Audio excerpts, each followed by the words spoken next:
Sainteté Télévision,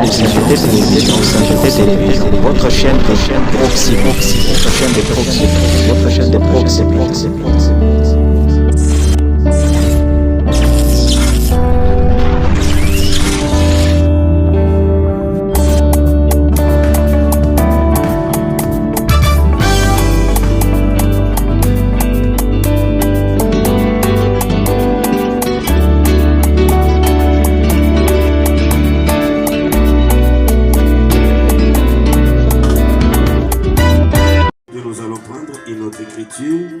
Qui est dans Ésaïe, le prophète Ésaïe, le chapitre 65. Nous commençons par le premier verset et nous allons lire la parole du Seigneur au nom de Jésus. Ainsi parle l'Éternel. Yoka, ainsi parle l'Éternel. Le ciel est mon trône et la terre est mon marche-pied. Quelle maison pourriez-vous me bâtir? Et quel lit me donneriez-vous pour demeurer? La parole du Seigneur. Amen. Ce matin, Yoka, Nekonangai, Ilogana Njambe, Ezali Koyebisa Biso, na mokanda ya mosakoli Ésaïe. Ainsi parle l'Éternel. Elobi Yahweh. Le ciel est mon trône. Lola et Jalingwende Nangai. Et Vandeli Nangai. Et la terre est mon marchepied. Yoka Abele Oyo Tambola Kawana. Ezalinde Oyo Yemoko Alekelaka. Ezali makomi na Njambe. Esengeli ozala moto ya esengo. Azali kotuna sikono. Quelle maison ndakoni pourriez-vous me bâtir? Yo okotongelaka ye ndako nini? Ndenge ozalaka wana. Okotongelaka ye ndako nini? Parce que ye ayebisi yo lola oyo ozali komona ezali nde ngwende na ye. Lola et ayebisi yo na tongo oyo ke mabele oyo yo nyati oyo zali kotambolela azoyebisa yo na tongo ya lelo yango nde ejali etamboleli na ye ya makolo na ye. C'est pourquoi ce matin azotuna yo motuna losa ya yo ya tongo ya lelo ndako nini yo okoki kotongelaka yo yebisanga yo. Parce qu'il y a une mission que l'on a osé comprendre, c'est-à-dire que les missions azali monene makasi. Alobi sikoyo mabele oyo oyo netiwana oyo telemeli wana oyo zo dendela wana ozo mata ozo kitana mabele wana te eza ya yote kolo mabele azali parce que makomi na ye de biso na mokanda ya Ésaïe le prophète. Sikoyo ndako nini yo okotongela ye? Ndako nini yo okotongela ye? Kebisanga siko. Okotongela étage, okotongela château, okotongela building, okotongela nini pour ye aya kovanda kuna. Tala lola, oyebi bisika ebandeli te, oyebi bisika ya ndelo te. Tala mabele oyo, oyebi bisika ebandeli te, oyebi pe bisika ya ndelo te. Mais sikoyo yo, le fundo salaka ya nini? Le fundo osalaka ya nini liboso ya Njambe? Parce que l'olande evandeli na ye mobimba wana avandi kuna atondi oyo ye moko atondi azonyatela yango mabele wana. C'est-à-dire yebaka ke likolo na yo moto ajali oyo azokonza yo eza yo moko te okomi tuta tolo na tongo ya lelo ke ndenge na lamoki boy ndenge na zotambola boy. Est-ce que eza pona losambo wana te ndeko na ebisio te ke non? Parce que eza pona losambo wana te makomi nde ezali koyebisa yo mon peuple est en train de périr par manque de connaissance de sa parole. De sa parole. Les liloba ebisio ezali makomi na ngai te. Makomi oyo ngai nde moto na komi yango te. Biso nyonso toyaki kokuta bayekoli oyo bakendaki kotambola na Jésus baleka na nzela ya makomi oyo mpo batanga makombo na bango awa oyo bakomela biso makomi oyo bazalaki bayekoli ya Yesu me lelo bazali te na mokili oyo bango basi baleka biso sikoyo totikali tokosala nini parceke makomi eza kaka yango moko wana bango batangaki bango batiki yango biso tozali wana pour la continuité de ce message.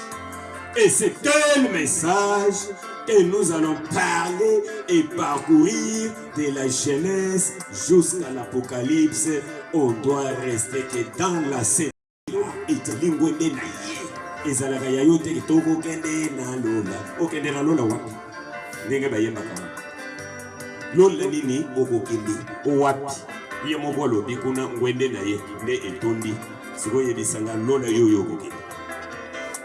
Parce que ça gwende na ye nde bayebisi biso na makomi na njaka siko mabele evandeli ya makolo na ye siko yebisaka yo kovandaka wapi parce que ye atondi na mobimba parce que yo olingaka ye te parce que yo okotaka na bozali na ye te yo oza mwana na ye te siko okovandaka wapi okokendeke wapi.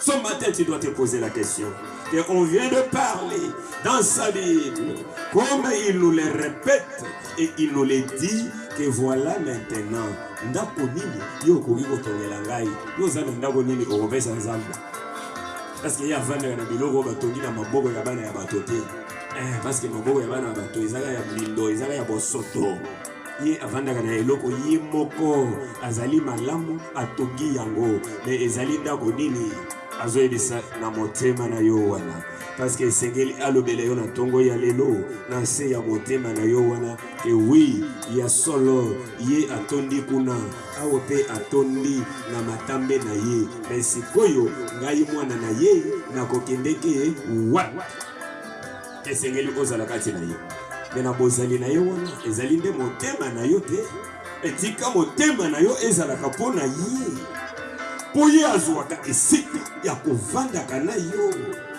po ete ntango akozala na ngwende na ye oyo atondi lola mobimba ye oza wana oza kati na ye esengeli omiyeba ndeko. C'est pourquoi ce matin quand toi tu viens chaque fois dans sa présence elingi ososola liloba ya Nzambe ke ya solo Nzambe alebisi ngai na ntongo ya lelo elola ezali nde evandeli na ye kuna parce que kuna nde ngwende na ye ezali mais sikoyo mabele oyo ngai nabimaka na ntongo oyo nakei mosala na nyati nazodenda likolo nango yebaka ke ye nde moto azokonza yango nde moto atie litambe na ye ya makolo na mabele mobimba yo sikoyo esengeli oyeba esika nini yo ozalaka parce que bomoi oyo ozali kobika yango tolobaka ntango iso ezali bomoi ekoleka ezali ya ntango mokuse ezali ya molai te yebaka yango ndeko mais siko bomoi ya seko na seko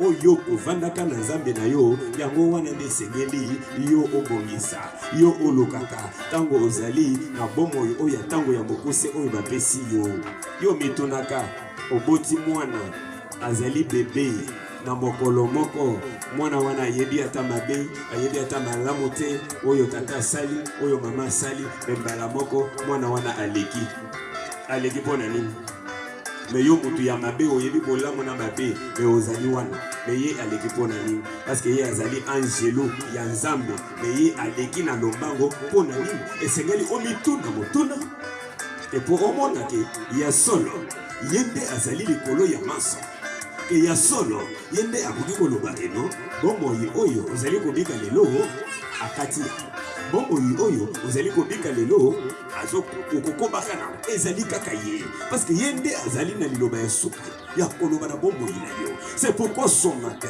oyebi ke parce que Nzambe wana azali parce que soki yo balaki aza te olingi kovanda ta wana te yango olingi kosala makambo na yo parce que bakamati singa batio na kingo te ke non ezalaka kaka awa te me yo yebi ke non ezali mpo na bomoi na ngai ezali ya mwasi na ngai te ezali ya bana na ngai te ezali ya tata na ngai te ezali ya mama na ngai te eza mpo na ngai moko yango wana zalaka na esengo na ntango iso soki yo ose sentir ke non ojali na bozali na ye otalaka à gauche, ni à droite, mais talelaka oyo, ye, apesi yo, nepe mawana ke, yo ovanda, oyo kaye. Yende okotalela, okotalela ka moto ndenge nini? E otala wana parce que zoete, otala wana parce que boyena boy. O yo oyaka kotika ye na mokili, ok non? L'air yo kozala, il faut pena zala na mokili. Oh, parce que nous tous, nous sommes passagers, mais chacun avec son temps, bien préparé par notre Dieu seul, parce que c'est lui qui connaît les lendemains. Comme on le dit chaque fois, nous ne connaissons pas les lendemains. Les lendemains appartiennent à notre Dieu. Il y a les londes, il y a biso, il y a lobi et il y a zambe. Parce que quand on a la tongo, il y a les lots, tokutani lisusu to monani, de tolobi ke oui. Zamboka aye na mibeko wana ya buku ya mboka aye nango na bandi ko tangela bino lisusu te ndeko na ngai molimo monsanto ezali ya automatique ya kobendaka te. Pas la mécanique, le Saint-Esprit, c'est la dynamique. Dans la mécanique, c'est l'automatisme. Quand tu sens réellement qu'on parle de lui, c'est-à-dire qu'on parle de ton nom, et c'est que l'Oyeba, et tant que tu le bédaka na Biblia, na malunga ya Nzambe, c'est-à-dire, batanga kande yo, balobela kande yo, bakolobela ka moto mosusu te. Bakolobela kande yo ozali koyoka oyo ovandi parce que ezali maloba ya Nzambe eyebisi yo keno na tongo nyonso esengeli yo obandaka na Nzambe. C'est-à-dire ezali un ordre que ton Dieu t'a donné. C'est ton Dieu qui t'a donné. Que moi na ngai na lingi yo ozalaka na bozali na ngai parce que Zabolo azali kaka zinga azali kaka kobaluka azali mosika te. Chaque fois il est yobi makawana, mais parce que vous avez miso ya molimo ya komona te. Ce qui va fongolo miso ya molimo ya komona, mais komona te te na ko yiko be mabongo te. Parce que bato okuta na kana bango mikolo nyonso na nzela wa. Est-ce que yo yebaka ke bazala kabana? Ba uta ka wapi na butu. L'air mususu sola kana bilima, yo yebaka te. L'air mususu lia kana bango, yo yebaka te. L'air mususu yo tambola kana bango na nzela na balabala wana yo yebaka te olobaka te sasa tokoma ebele moyen ya kopema susu eza te mais yo yebite keno na ebele wana ya bato est-ce que bato nyonso bazaka ka bato yo mona ka keno bozana bango na nzela ke bozo finana na banzela zela ya kolekeza te bino wana bozo finana embouteillage ya bamituka aba moto na ya bato c'est-à-dire bato nyonso baza lolenge wana kaka wana na militu wana yo boyebaka te ke botambolaka na nguruba ya banani ndenge bofinanaka wana soki bafongoli yo nde okomona ke totambolaka na bato nyonso na nzela boye mais yo oyebaka te ke otambolaka na bandeko baza wana banganga kesi baza wana bilima eza wana mais vous otambola na bango elongo moko parce que yo monaka te parce que biso na yo ezaka ya kotala kaka boye namoni mabele namoni kiti mais l'air mosusu soki bafongoli yo miso ke okoti bisika moko boye otali ndako ezalaka nde boye parce que yo basali nini batalisi yo bafongoli yo. C'est pourquoi ce matin, toi tu es béni parce que tu es venu dans sa présence pour l'adorer. Oyende po okumba melaye oye okumba mela botute ou bien oye po to alobi ke tozana bozali na ye na tongo nyonso te ezande malako ya Nzambe na yo apesi yo ke mwana na ngai na lingi tozalaka na yo mikolo nyonso po munguna ajuwa yo te yoka bolingo ya Nzambe ke mwana na ngai yo zala na ngai lokolo osi okoti na ngambo na ngai na ipe na ye na ngambo na yo pe tozalaka ntango yesu tomonanaka Nzambe alingi bomonanaka na ye mikolo nyonso me yozoba te alingi te tomonana na Nzambe mikolo nyonso c'est-à-dire oza motelemeli ya Nzambe me ntango oza motelemeli na ye ye mpe akotia yo pembeni parce que yo olingaka te keno bokutanaka na ye mikolo nyonso me yo olingaka kokutana na banani mikolo nyonso oyebi bango oyo okutana na bango mikolo nyonso oyo osepelaka soki bomonani oyebi yo moko oyebi keno baoto ntango tokutanaka tala bisengo tozalaka nango tala ndenge tolobaka tala nde tosekaka tala nde tosalaka makambo oui parce que ta vie dépend que de ce que toi-même tu es en train d'apprendre dans ce monde et ce que toi-même tu es en train de faire dans ce monde yango na nde omipesi mpe kuna na oyo ozali kosala parce que nyonso tokomikaka nyonso tokomipesa eza na ntina ya oyo tomipeseli yango Ce qui peut repérer pour la jambe, oui, les latina, parce que yo repérer pour la jambe, au commun appelle latina na yango, pour la nini yo paye, au mikabaki et pas la jambe. Parce qu'il a dit dans sa parole, il est le rémunérateur de tous ceux qui le recherchent. Mais comme toi aussi, tu le cherches chaque fois, chaque matin, chaque midi, chaque soir, tu le cherches toujours. Sais-tu bien qu'un jour, le Dieu là, il sera aussi sur ton chemin pour t'accorder. Tout ce que tu attends aussi cherche. Tout ce que tu attends aussi attendu dans sa présence.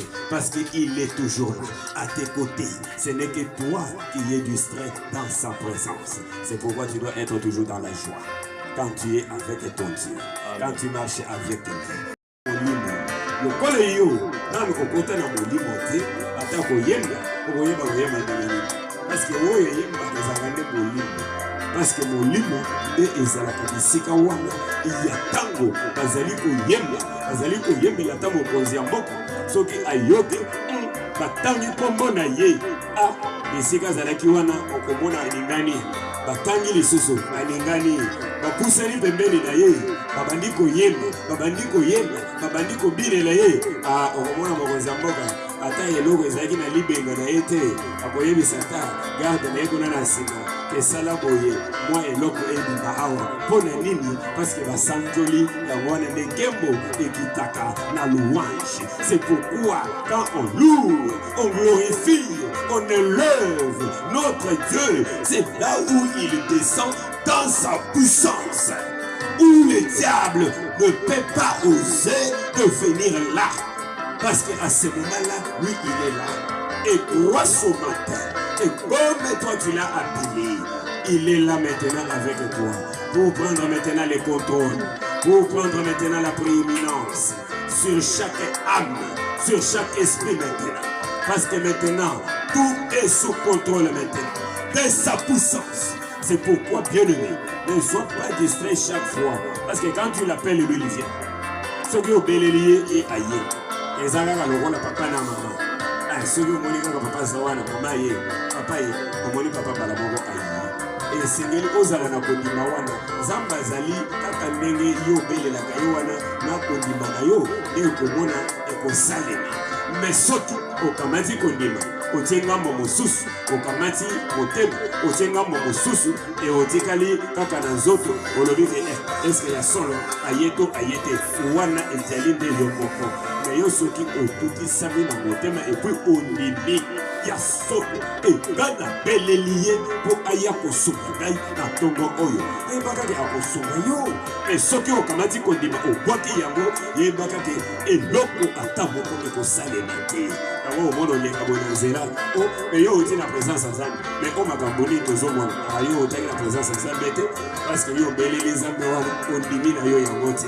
Mais sikoyo yango nde omonaka moto mosusu balobaka chaque fois yo banda osambelaka mais tozalaka na yo awa na mwanaka yo ongwama te mais ozalaka lolenge moko. Mais chaque fois okendaka na losambo yango okendaka kosala nini etali nde bomoi na yo moko e yo moko nde odimelaka te Nzambe atali akoki kobongola yo.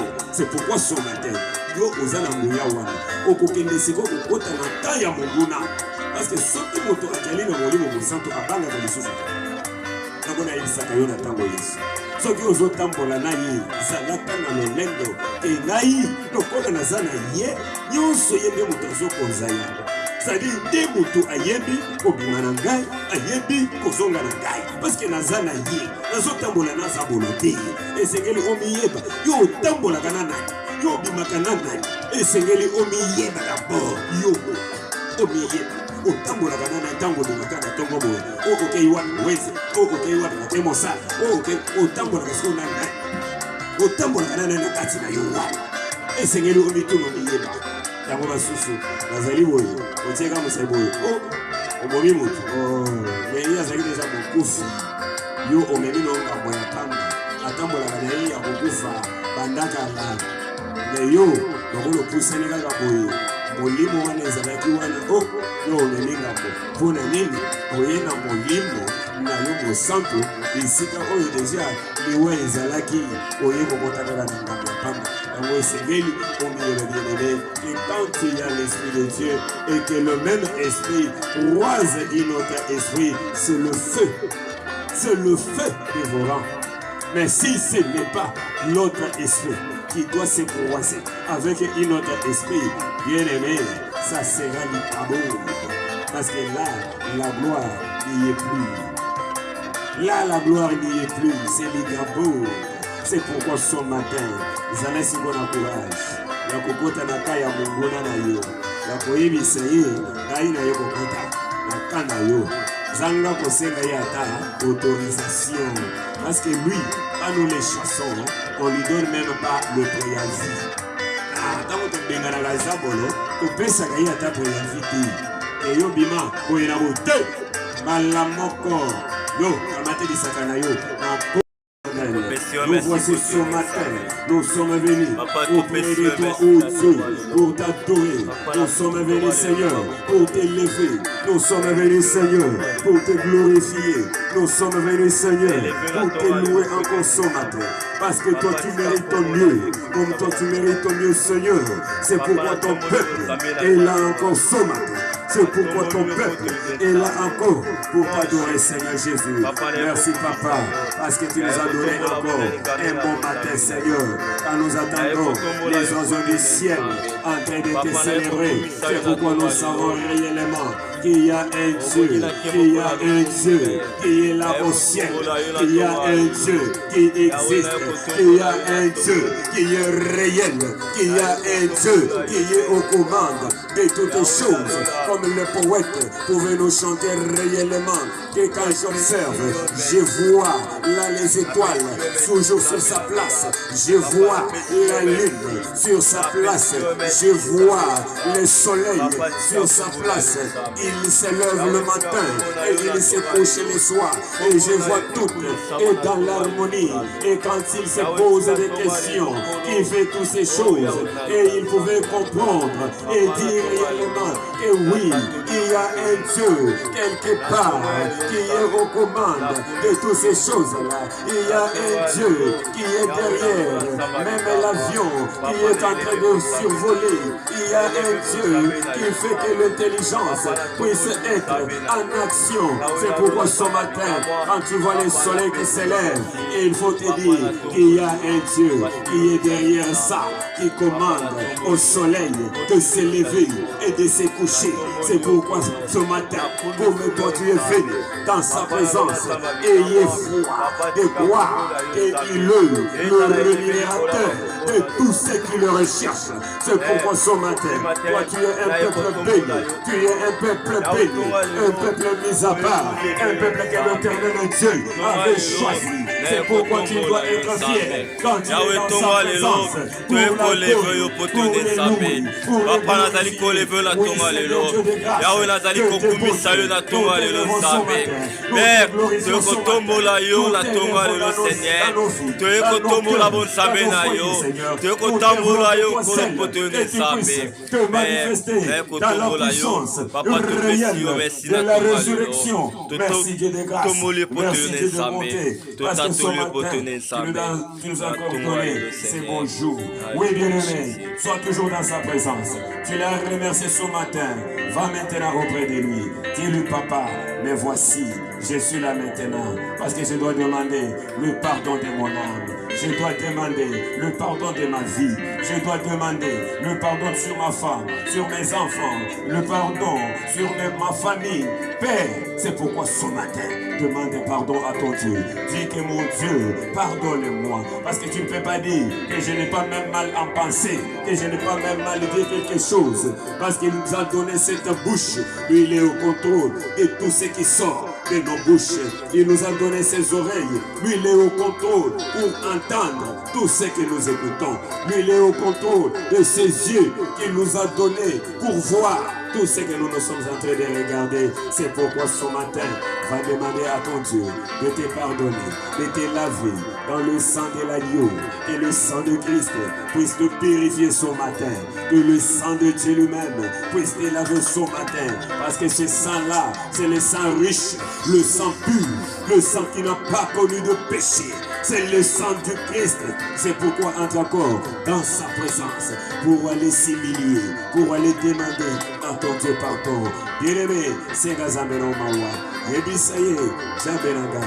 Gai oyo, opesinga matoi oyo, ezali pona koyoka liloba na yo. Kesi matoi oyo, ejalaki koyoka nini mikolo nyonso. Opesinga miso oyo, pona talela kaka yo. Me miso na yo oyo, emonaka biloko nini mikolo nyonso. Bapesi yo monoko, pona kotatola kaka na tina na Nzambe. Kasi maloba nini oyo elobaka na monoko na yo, oyo ebimaka na monoko na yo. C'est pourquoi ce matin, omitala, oyebisa Nzambe, eyoli bisangai, papa di bisangai, otala na mabe na ngai te, po ete soki otali ngai na nzela ya mabe, ngai na kokoka te, kotelema liboso na yo, ata kobele na kombo na yo, ata kotanga kombo na yo, po ete nazali moto mabe, yango nde omoni sango oyo eye po Papa na tiki tonga lelo na maboko na yo Nzambe. Yawe na tonga lelo Nzambe. Kolo na lola Nzamba bikamwa.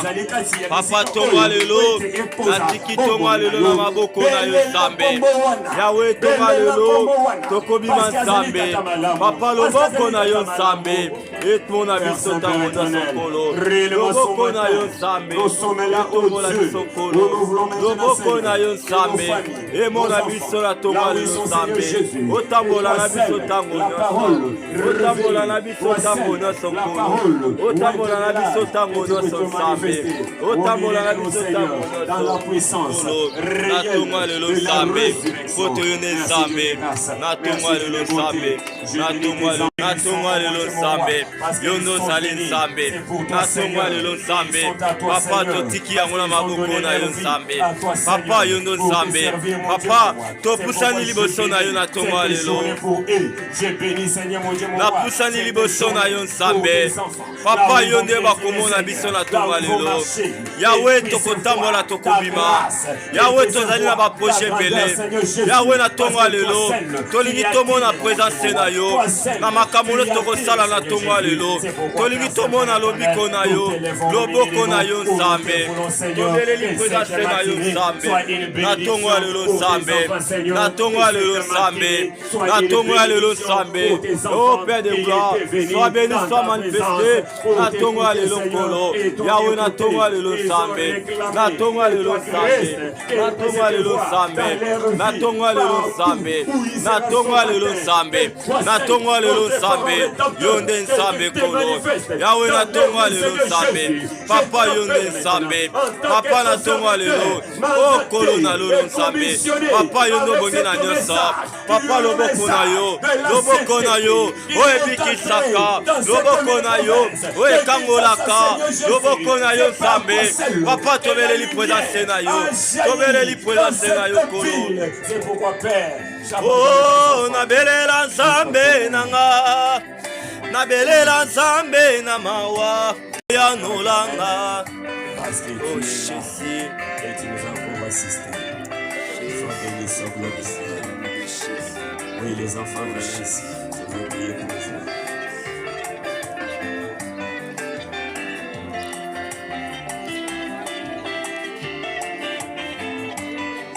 Père Saint, Père éternel, voilà tes enfants sont là ce matin, Seigneur Jésus.